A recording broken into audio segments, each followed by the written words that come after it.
What's up?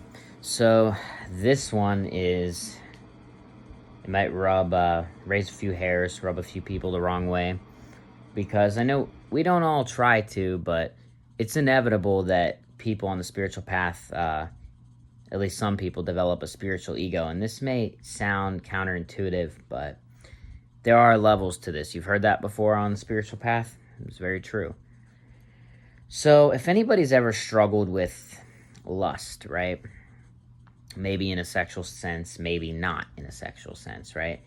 The mind can't be free of it until it surrenders. And you can't surrender yourself, right? Surrender happens when the ego burns itself out over any given, desire, right? You have to get to the point where you're tired of desiring for anything, right? It comes to a point when the ego just burns itself out, right? It realizes its limitations and transcends it, right? There's a saying that Alan Watts says that goes along with surrender. Like, you can't say, all right, I'm just going to surrender now, and then surrender. It doesn't work like that, right?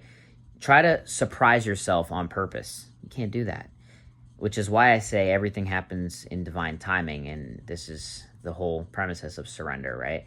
Because sooner or later, once you've suffered enough, and if you haven't got to this point, you just haven't suffered enough, and you might be saying, you don't understand. No, I've been going through this, and that. I'm on my brink. Well, if that was true, you would have surrendered, right? Just keep suffering. And I know that's not the answer that the ego wants to hear, but it is the truest answer. And as long as we want to follow the genuine spiritual path, it is the path of truth, and that is the truth. You must keep suffering until you transcend that suffering through surrender, right? When you realize, okay, I've used my smart brain, like me. My ego likes to consider itself pretty fucking smart. I always feel like there's a loophole to everything. I got the brains to handle shit, man. Like, But I've come to realize that, you can't loophole your way out of your own karma, right? On your path, God is much smarter than this little intellect. You know what I mean? And you just get to a point where you realize that, and you just surrender. And you have to suffer so much to the point where you truly get to the point where you're like, I'm tired of desiring for anything. Like, I had a bad breakup that, it's taken me years with my twin flame, and I'm waiting for us to reunite because I still feel as though that's in the cards, and whether it is or it isn't, whatever's meant to be, God will bring, and whatever God brings will bring peace. It always will, right? But nothing that this little individual ego wants will ever bring any peace, right? I just got to the point where I stopped. I have this burn in my stomach a lot, right? And it's, I couldn't tell if it was just like a chakra blockage, if it's like eating low vibrational foods, if it's like trapped emotions. I truly don't believe it's something physical, but if it was something physical, I don't know. But I just got to the point where I'm like, I need to figure out how to fix this.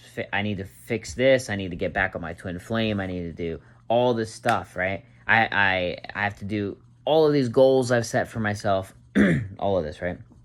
And in that moment of surrender, I just burned myself out from desire as a whole, right? And we have to get to this point where we just stop desiring for anything. And that's not depression. That's not like what the egos would interpret as that. It comes to a point when you realize that none of these things outside of yourself will bring you that, right? And it's a great paradox that maybe you're facing when it comes to overcoming lust, right? You must not lust to be free of lust. It's a big contradiction that is the source of the problem to begin with, right? My mom used to always say, because, Yeshua says something that, you see the